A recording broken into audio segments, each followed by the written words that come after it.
हरि ओं श्री गुरुभ्यो नमः। गुरुर्ब्रह्मा गुरुर्विष्णुः गुरुर्देवो महेश्वरः गुरुस्साक्षात् परं ब्रह्म तस्मै श्री गुरवे नमः। अस्मद्गुरुचरणपादारविन्दाभ्यां नमः।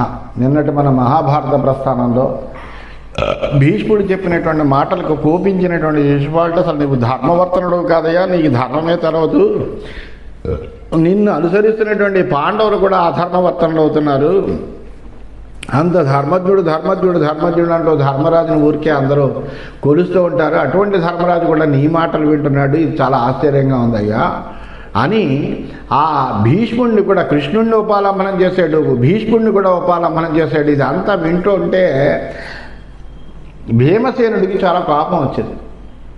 ఏంటి వీడు ఇష్టం వచ్చినట్టుగా మాట్లాడుతున్నాడు అని. మంచి బలపరాక్రమాలు కలిగినటువంటి వాడు, అద్భుతమైనటువంటి నేత్రములు కలిగినటువంటి అతడి యొక్క మొహం అంతా కూడా కోపంతో వివర్ణమైందట. కళ్ళన్నీ ఎర్రబారయి భృకుటి ముడివేశాడు, అంతే పళ్ళు పటపట కొరుగుతున్నాడు. అలా ఉన్నటువంటి ఆ భీముడు ఎలా ఉన్నాడంటే అతని యొక్క ముఖం యముడు ముఖంలా ఉందిట. ఉత్పతంతంతు వేగేన జగ్రాహైనం మనస్వినం భీష్మ ఏవ మహాబాహు మహాసేనమివేశ్వర. ఒక్కసారి అతన్ని చూశాడు భీష్మాచార్యుడు. ఒక్క క్షణం ఆలస్యం చేస్తే చాలు ఆ భీమసేనుడు ఎలా ఉన్నాడంటే శిశుపాలుడి మీదకి ఒక్క దుముకి అతన్ని సంహరించేలా ఉన్నాడు. అందువలన అలా శిశుపాలుడి మీదకి వేగంగా దూకబోతున్నటువంటి ఆ భీముడిని చూసి భీష్ముడు ఒక్కసారి పట్టుకుని ఆపెట్టారు. ఇది ఎలా ఉందయ్యా అన్నారు. అనేప్పటికీ మహాసేనమివేశ్వర, ఈశ్వరుడు కోపంతో వచ్చినటువంటి కుమారస్వామిని పట్టుకున్నప్పుడు ఆపడానికి కుమారస్వామిని పట్టుకుంటే ఎలా ఉంటుందో అలా ఉందయ్యా అన్నారు. ఆ భీష్ముడు ఆ ఉగ్రంతో ఉన్నటువంటి ఆ భీమసేనుడిని అలా ఆపెట్ట. తస్య భీమస్య భీష్మేణ బాధ్యమానస్య భారత గురుణా వివిధైర్వాక్యై క్రోధ ప్రశమమాగత. పితామహుడైనటువంటి భీష్ముడు సముచితమైనటువంటి వాక్యాలతో తను వారించేట.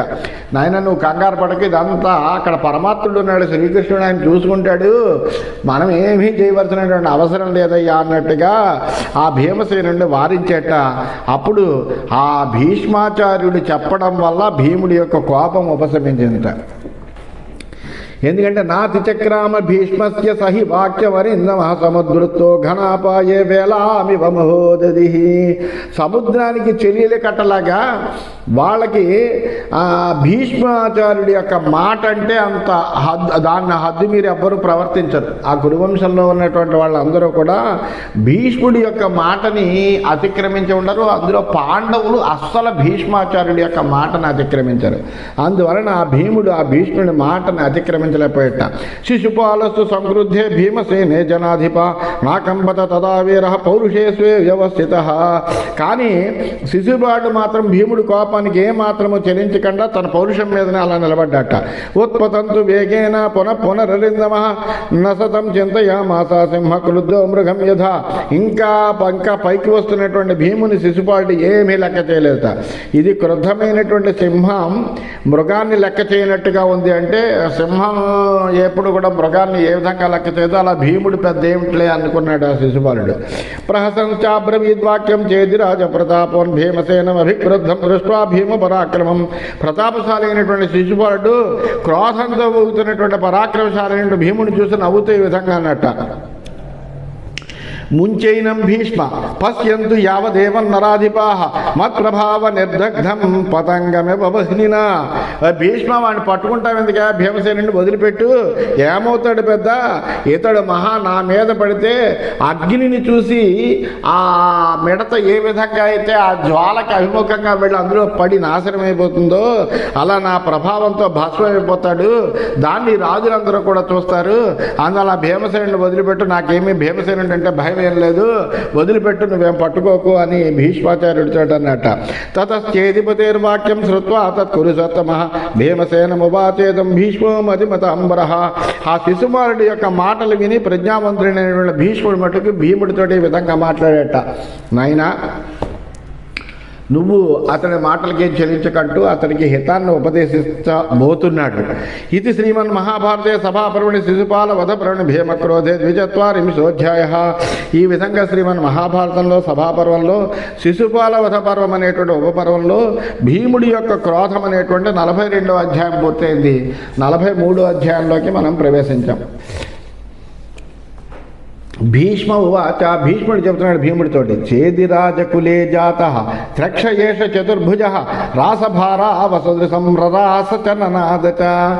నువ్వు ఈ శిశుపాలుడు ఇలా అరుస్తున్నాడని, శిశుపాలుడు నిన్ను రెచ్చగొడుతున్నాడని, ఈ శిశుపాలుడు శ్రీకృష్ణుడిని ఇలా మాట్లాడుతున్నాడని, ఇవన్నీ కూడా దానికి ఉద్వేగం చెంది మాట్లాడవలసిన అవసరం లేదు అన్నట్టుగా భీమసేనుడికి తగినటువంటి ధర్మాన్ని ఉపదేశించడం కోసమని భీష్మాచార్యుడు వారైన త్రికాలజ్ఞాని, ఆయన అన్నీ తెలిసినటువంటి వాడు, శ్రీకృష్ణుడి యొక్క పరమాత్మ స్వరూపము నిశ్చయంగా తెలిసినటువంటి వాడు ఎవరైనా ఉన్నారంటే భీష్మాచార్యుడే.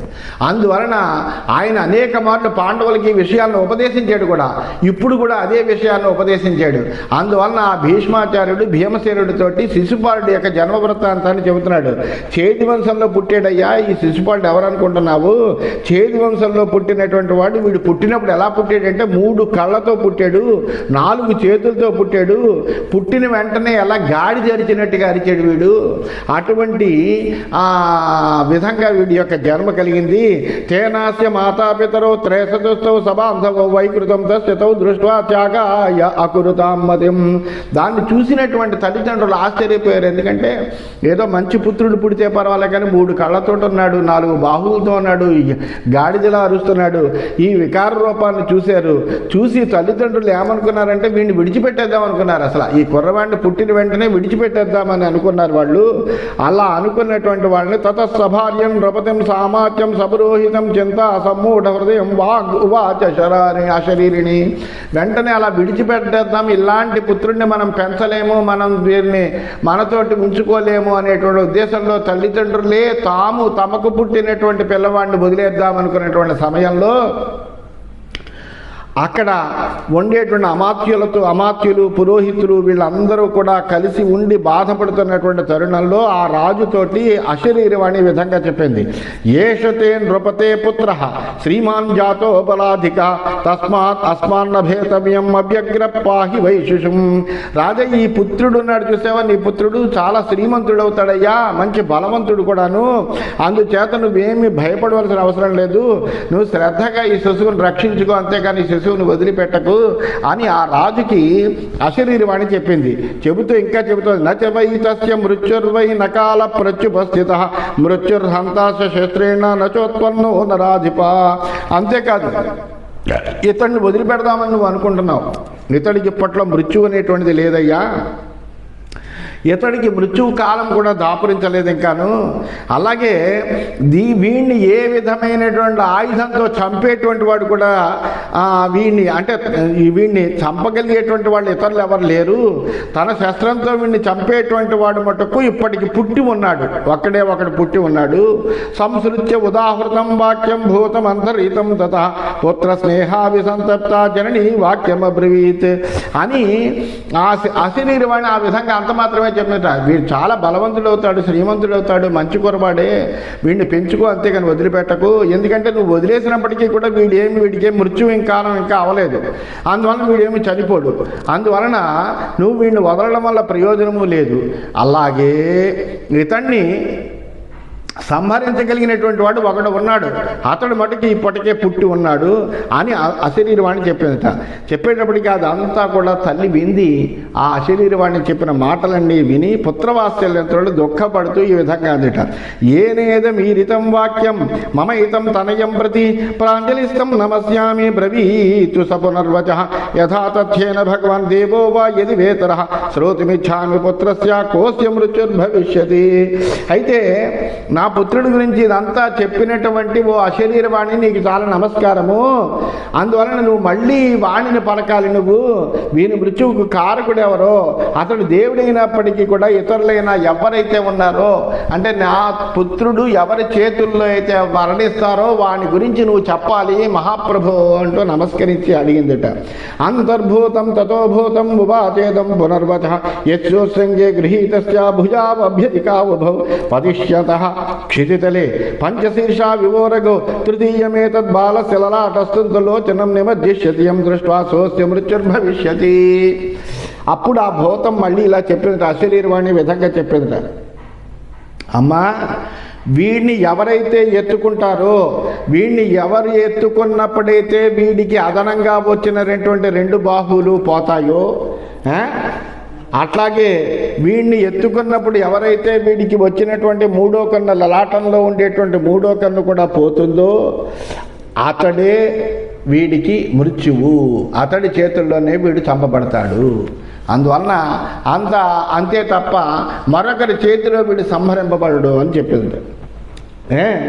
అలా చెప్పేటప్పటికీ వెంటనే ఆమె ఏం చేస్తుందంటే త్రక్షం చతుర్భుజం ధృత్వా తథా సముదాహృతం పృథివ్యాం పార్థివా సర్వేభ్యాగచ్చంది దృక్షవ. 3 కళ్ళతోటి 4 చేతులతోటి ఎవరో ఈ రాజుకి, చేతిరాజుకి కుమారుడు పుట్టాడు అని తెలిసి చాలామంది రాజులు చూడడానికి వచ్చారట. ఆ రాజులందరూ వచ్చి భూమి మీద ఉండేటువంటి రాజులందరూ కూడా ఎంత శిశువు ఎవరా అన్నట్టుగా చూడడానికి వచ్చేవారు, చూస్తూ ఉండేవారు. తాను పూజయిత్వా సంప్రాప్తాన్ని యథార్థం సమహాపమహీపతి ఏకైకస్య నృపశ్చాంకే పుత్రం ఆరోపయత్ తదా. ఎవరైతే ఇంటికి వచ్చి చూడడానికి వచ్చారో ఆ చూసినటువంటి వాళ్ళందరినీ కూర్చోబెట్టి వాళ్ళందరినీ పూజ చేసి వాళ్ళకోసారి కుర్రవాణ్ణి ఇస్తూ ఉండేవారు, బాలుకుని అతడు వాళ్ళ ఒళ్ళో కూర్చోబెట్టేవారట. ఏవం రాజసహస్రాణం పృథక్వేన యథాక్రమం శిశు రంక సమారూఢ నతత్ప్రాప నిదర్శనం. అలా బోళ్ళంతమంది వేల కొద్ది రాజులు వచ్చారు, వాళ్ళందరి వాళ్ళల్లోనూ ఒక్కొక్కసారి కూర్చోబెడుతూ ఉండేవారు ఈ తల్లిదండ్రులు పాపము ఈ కుమారుణ్ణి. అయితే ఈ అశరీరవాణి చెప్పినట్టుగా ఎవ్వరి దగ్గర కూడా ఏమీ అవలేదట. ఈ విధంగా అంటే నిదర్శనం కనిపించలేదు. వాళ్ళందరూ కూడా పాపం కుర్రవాడిని కూర్చోబెడితే ఎవరైనా బొడ్డో ఇచ్చి పెట్టుకుంటారు పాపం ఒకసారి, అందువల్ల అలా కూర్చోబెట్టుకునేవారు. కానీ వీటి 4 భుజాలు 4 భుజాల్లాగే ఉన్నాయి, 3 కళ్ళు 3 కళ్ళలాగే ఉన్నాయట. ఏమీ అది కనిపించలేదట.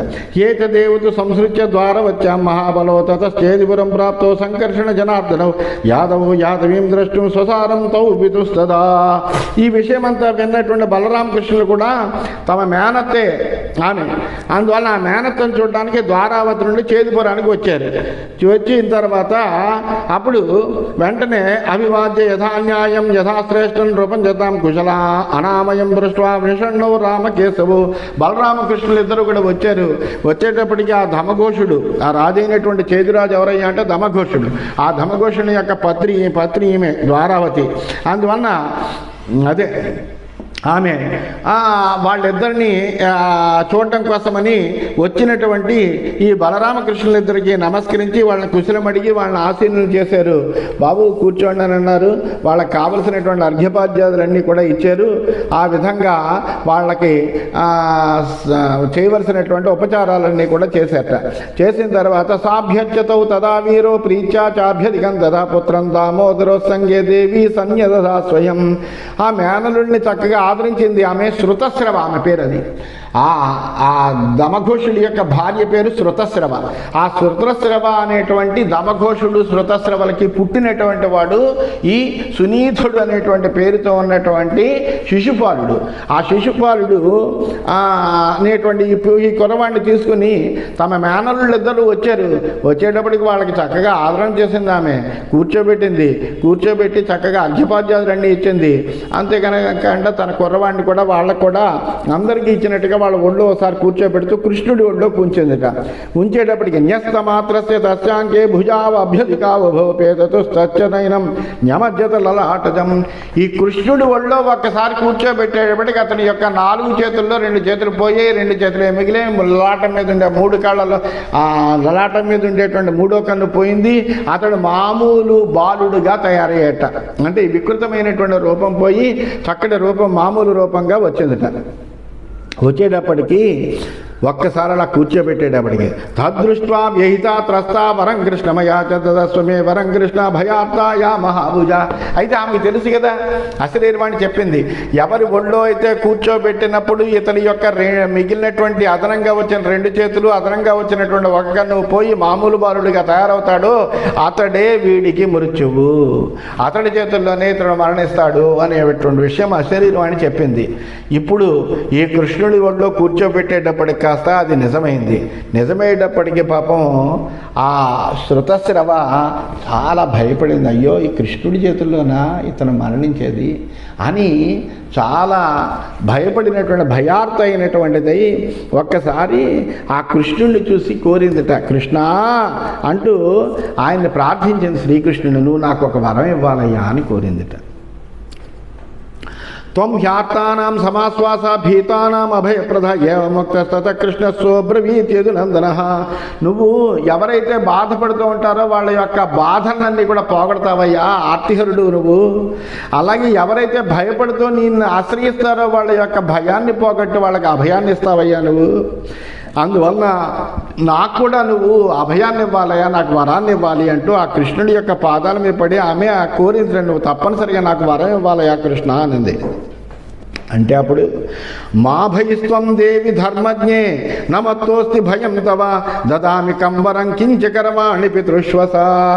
మేనత్త అడిగింది ఆ మేనల్లుడిని, నువ్వు వరం ఇవ్వాలి నాకు అని కృష్ణుడిని.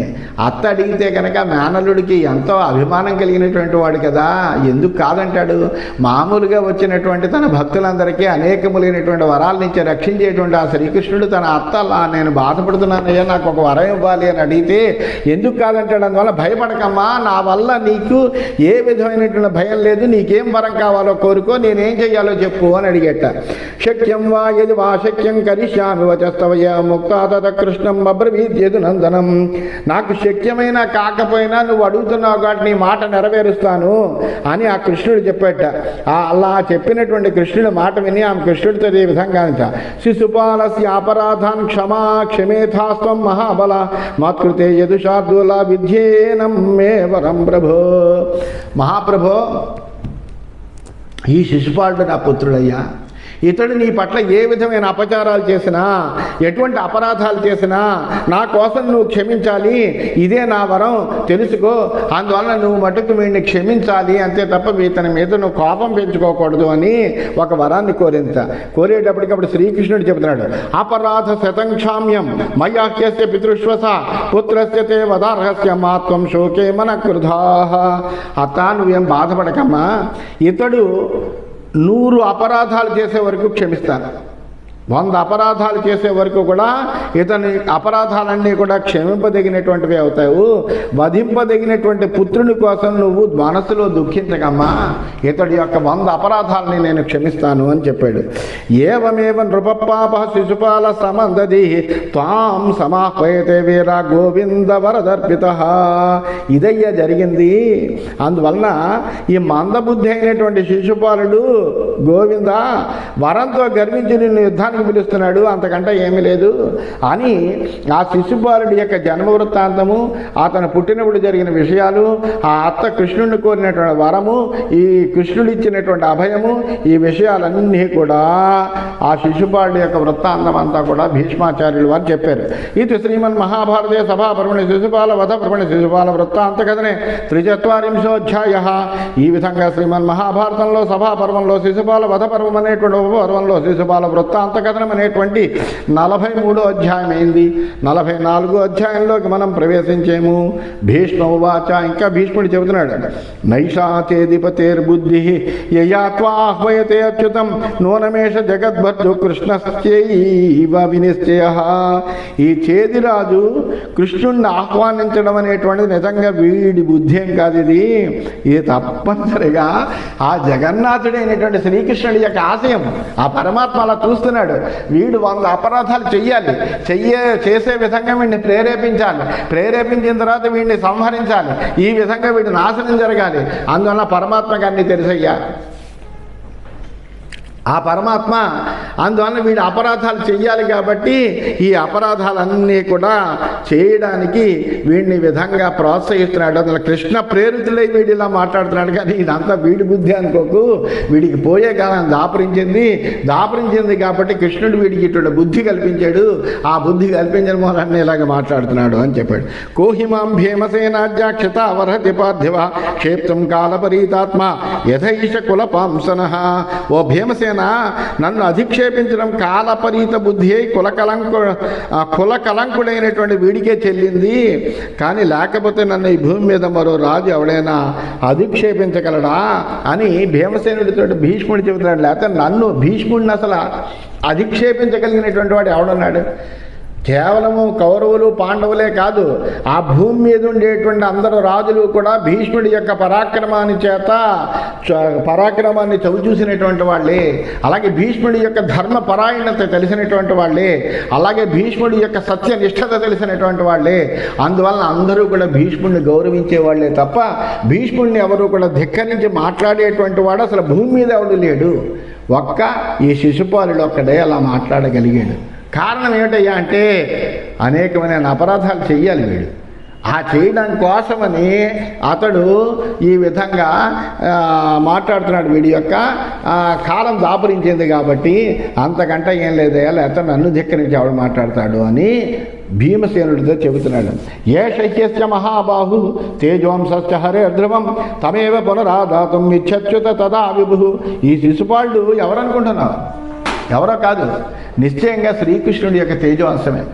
అటువంటి వాడు కాబట్టి ఆయన యొక్క తేజోంశమే కాబట్టి వీడి యొక్క తేజస్సును మళ్ళీ తనలోకి తను తీసేసుకోవాలనుకుంటున్నాడు కృష్ణుడు. శ్రీకృష్ణుడు పరమాత్మ కదా. అందువల్ల ఆ పరమాత్మ తన తేజస్సుని పూర్తిగా తనలోకి తీసుకోవాలనుకుంటున్నాడు కాబట్టి ఇప్పుడు ఆ సమయం ఆసన్నమైంది కాబట్టి అతడికి ఈ విధమైనటువంటి బుద్ధి కలిగేటట్టుగా అతడికి కలిగేటట్టుగా చేశాడు. అందువలన ఆ హరి మళ్ళీ అతన్ని లాక్కుంటాడేమో. ఏ నైష శార్దూల ఇవ చేదిరాన్ గర్జతి ఇవ దుర్బుద్ధి సర్వాన్ అస్మాన్ చింతయన్. అందుకే మనందరినీ లెక్క చేయకుండా, ఎంత మనం చెప్పినప్పటికీ వినకుండా పెద్ద పులిలా అలా గర్జిస్తున్నాడు ఈ శిశుపాలుడు తప్ప ఇంకేమీ కాదయ్యా అని చెప్పాడు. వెంటనే వైశంపాయన ఉవాచ. వైశంపాయనుడి వృత్తాంతం అంతా జనమేజయుడికి చెబుతున్నాడు. ఇది మర్చిపోతామేమోనని మధ్య మధ్యలో మనకు వైశంపాయన ఉవాచ అని చెప్తూ ఉంటారు.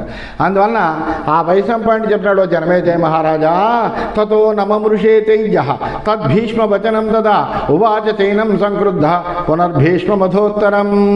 ఈ విధంగా ఇంతలా చెప్పినప్పటికీ కూడా శిశుపాలుడు భీష్ముడి యొక్క మాటలను ఏ విధంగా సహించకుండా కోపంతో మళ్ళీ భీష్ముడితో ఈ విధంగా సమాధానం చెబుతున్నట్ట. ఇప్పుడు శిశుపాలుడు మాట్లాడుతున్నాడు. ద్విషతాంనోస్తు భీష్మైష ప్రభావ కేశవస్య యస్య సంస్తవ వక్త త్వం వందివత సతతోత్థిత. ఓ భీష్మ, నువ్వు ఎటువంటి వాడు అంటే ఈ కృష్ణుడికి డప్పా కొట్టేటువంటి వాడు.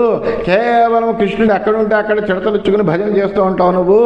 అందువలన సదా పూనుకుని కృష్ణుడిని స్తుతిస్తూ ఉంటావు.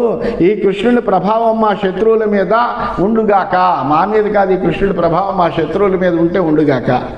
సంస్థవేచ మనోభీష్మ పరేషాం రమతే యది తథా సంస్థోషిరాజ్ఞస్వం యమం హిత్వా జనార్దనం. నీకు ఇతరులని ఎవరినైనా పొగడాలనుకుంటే, ఎవరైనా ధర్మభక్తులు ఉంటే అటువంటి రాజుని కీర్తించి తప్పేం లేదు. అంతేకాని ఈ జనార్దనుడిని కీర్తించి ఏమి ఉపకారం పొందుతావయ్యా నువ్వు? అందువల్ల ఈ జనార్దనుడిని వదిలిపెట్టి మిగిలినటువంటి రాజులందరినీ ప్రశంసించవయ్యా. నీకు ఈ పొగడమే అనేటువంటిదే కనుక ఒక అలవాటుగా ఉంటే కనుక అని చెబుతున్నాడు. దరదం స్తుహి బాహ్లీక యమం పార్థివ సత్వం జాయమానేన ఏనేయం అభవద్దారితామహి. ఇదిగో ఇక్కడ దరద దేశపు రాజు ఉన్నాడు. ఇతడు చాలా గొప్పవాడు, దరద దేశపు రాజు. అందువల్ల ఇతన్ని స్తుతించు. ఇంకా రాజుల్లో ఉత్తముడైన బాహ్లీకుడు ఉన్నాడు, ఇతన్ని స్తుతించు. ఇతడు పుట్టినప్పుడే భూమి బద్దలైంది కూడాను. అందువలన వీళ్ళని స్తుతించవయ్యా. అంతేకాని మిగిలినటువంటి వాళ్ళని స్తుతించే ప్రయోజనం. భంగాంగ విషయాధ్యక్షం సహస్రాక్ష సమం బలే స్తుహి కర్ణమిమం భీష్మ మహాచాప వికర్షణం. అంతేకాని కర్ణుని స్తుతించి కావాలంటే. ఇతడు వంగాంగ దేశాలకి రాజు, బలంలో ఇంద్రుడితో సమానమైనటువంటి వాడు, పెద్ద పెద్దమైనటువంటి దివ్య ధనుసులను కూడా ఎక్కుపెట్టగలిగి బ్రహ్మాండమైనటువంటి ధనుర్విద్యలో ఆరుదేరినటువంటి వాడు. అటువంటి కర్ణుని స్తుతించు. యస్యేమే కుండలే దివ్య సహజే దేవ నిర్మితే కవచంచ మహాబాహో బాలార్క సదృశ ప్రభం. అంతేకాదు వీడికి బ్రహ్మాండమైనటువంటి సహజమైనటువంటి కవచ కుండలాలు ఉన్నాయి. అందువల్ల దేవ నిర్మితమైనటువంటి కవచం ఉన్నది. అల్లే ఆయన ఎటువంటి వాడు సూర్యుడితో సమానమైనటువంటి కాంతితో విరాజిల్లుతూ ఉంటాడు. అందువల్ల ఈ కర్ణుడిని స్తుతించవయ్యా. వాసవ ప్రతిమోయేన జరాసింధో అతి దుర్జయ విజితో బాహుయుద్ధేన దేహభేదం చ లంభిత. అలాగే ఇంద్ర సమానుడైనటువంటి భీముడున్నాడు. వీడు దుర్జయుడైనటువంటి జరాసంధుని బాహుయుద్ధంలో చంపడంగా చీల్చి పారేశాడు.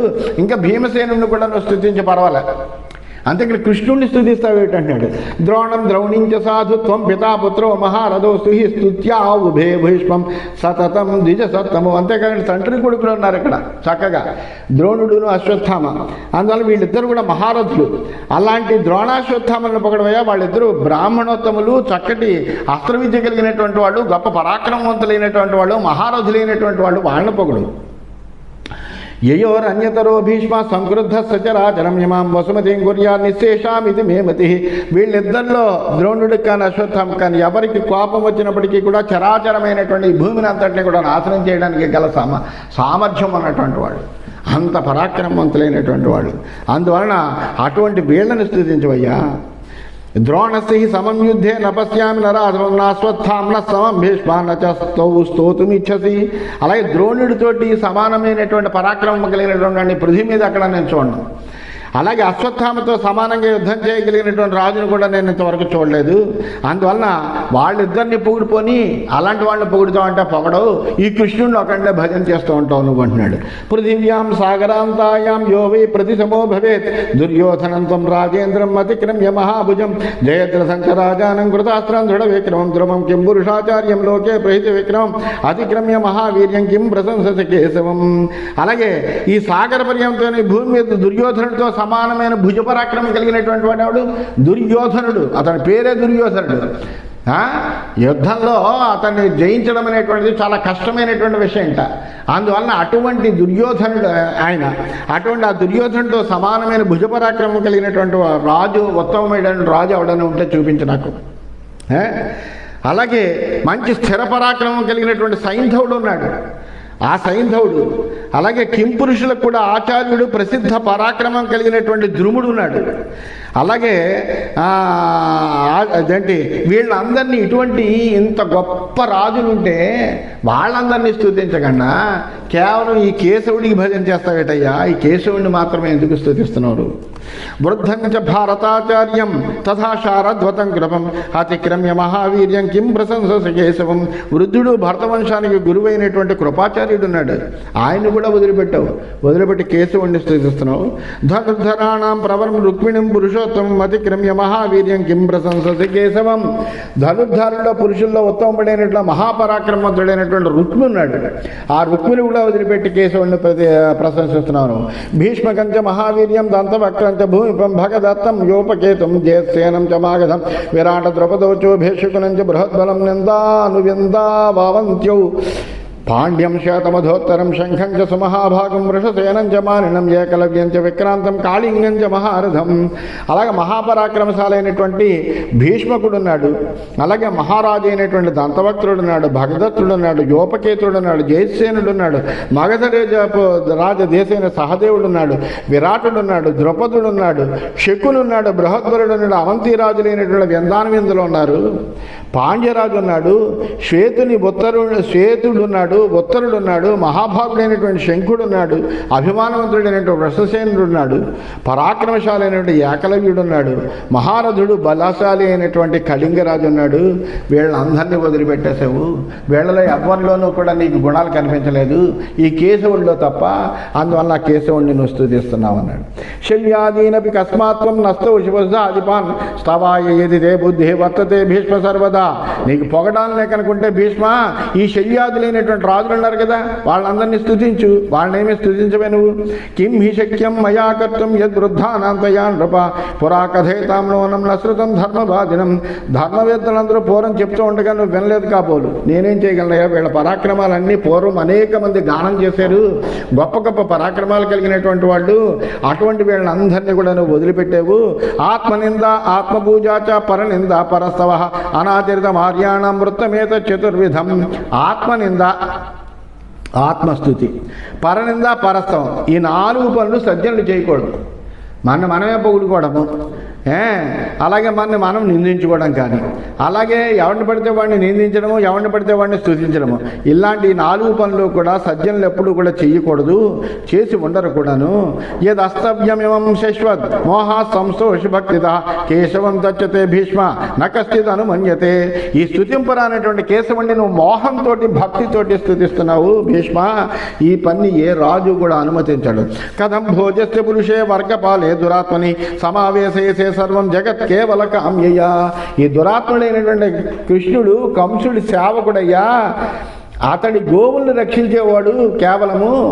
అటువంటి వాడిని నువ్వు కేవలం స్వార్థం కోసం లోకానికి అంతటికి కూడా చాలా గొప్పవాడిగా నువ్వు స్తుతిస్తున్నావు అని ఇంకా ఆ శిశుపాలుడు కోపంతో ఊగిపోతున్నటువంటి శిశుపాలుడు ఆ భీష్ముడితోటి ఈ విధంగా మాట్లాడుతున్నాడని తెలియజేస్తూ స్వస్తి.